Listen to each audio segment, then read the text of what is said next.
అందరికీ నమస్కారం.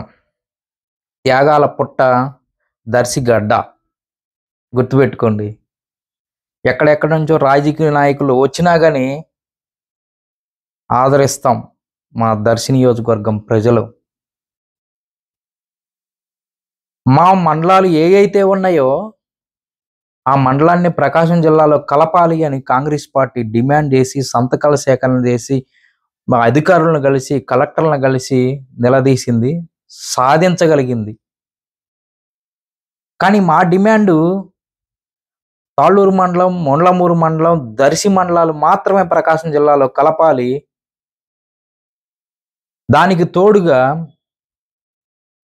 రాజంపల్లి కానీ, చందలూరు కానీ, మారెల కానీ, బొద్దుగూరుపాడు కానీ ఏవైతే పెద్ద పంచాయతీలు ఉన్నాయో వాటిల్లో 2 పంచాయతీలను తీసుకొని మండలాలుగా తయారు చేసి వాటిల్లో నియోజకవర్గంలో ఉంచి ఆ నియోజకవర్గాన్ని అలాగే కొనసాగించి దొనకొండని అలాగే కుర్చేడు మండలాల్ని ఈ 2 మండలాలని మార్కాపురంలో కలపాలి అని చెప్పి మేము మొదటి నుంచి మా నినాదం అదే. మేము దాని మీదే కట్టుబడి ఉన్నాం, దాని మీదే స్టాండ్ అయి ఉన్నాం.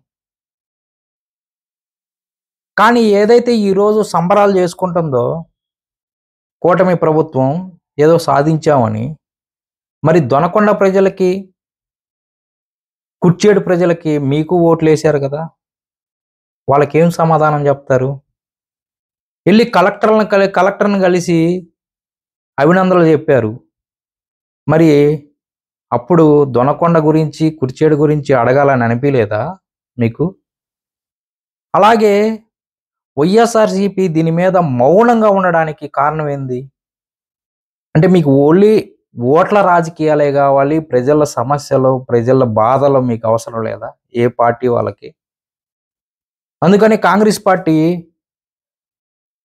మరో స్టెప్ ముందుకెళ్తుంది. దొనకొండ, కుర్చేడు మండలాల్లో ప్రజల అభిప్రాయాలు తెలుసుకోవడానికి సంతకాల సేకరణ మొదలవబోతుంది వచ్చే 2-3 రోజుల్లో. మీ అభిప్రాయాలను తెలుసుకొని అవి మొత్తం క్రోడీకరించి జిల్లా కలెక్టర్కి కలిసి మీ బాధలు వినిపించే బాధ్యత కాంగ్రెస్ పార్టీ తీసుకుందని చెప్పి ఈ సందర్భంగా తెలియజేస్తూ, అట్లాగే దర్శి నియోజకవర్గానికి ఏం తక్కువ అని చెప్పి రెవెన్యూ డివిజన్ మీ స్వార్థాల కోసం అద్దెకి తీసుకెళ్లారు. ఏ ప్రభుత్వ భూములు లేవా? ఇక్కడ రెవెన్యూ ఆఫీసర్లు ఉండొద్దా? వీళ్ళకి సమస్యలు లేవా? మా ఏరియా డెవలప్ అవ్వాల్సిన అవసరంలా త్యాగాలన్నీ దర్శి నియోజకవర్గం ఎందుకు చేయాలి? అదంటే దర్శి నియోజకవర్గంలో వాయిస్ ఉన్న నాయకులు లేరా? మన నియోజకవర్గం కోసం, మనకు కావాల్సిన హక్కుల కోసం పోరాడదాం, మన నియోజకవర్గాన్ని కానీ డెవలప్ చేసుకుందాం అని పోరాడాలి, సాధించుకోవాలని అనుకునే నాయకులే లేరా? నేనైతే లేరనే చెప్తా. దానికి కారణం ఏంది చెప్పనా? ఒక్కరు కానీ ఈ పార్టీల్లో ఏదైతే అధికార పార్టీ, ప్రతిపక్ష పార్టీల్లో ఏదైతే ఈ పెద్ద పార్టీల్లో ఏదైతే ఉన్నారో వీళ్ళంతా దర్శి నియోజకవర్గం లోకల్ నాయకులు కాకపోవడం వల్ల నియోజకవర్గానికి ఏదన్నా సాధించుకుందాం, నియోజకవర్గాన్ని డెవలప్ చేసుకుందాం అని చెప్పే అభిప్రాయాలు అయితే వాళ్ళకైతే లేవు. కేవలం ఓట్ల రాజకీయాలు చేద్దాం, సంపాదించుకుందాం, ఇదే వాళ్ళ నినాదం.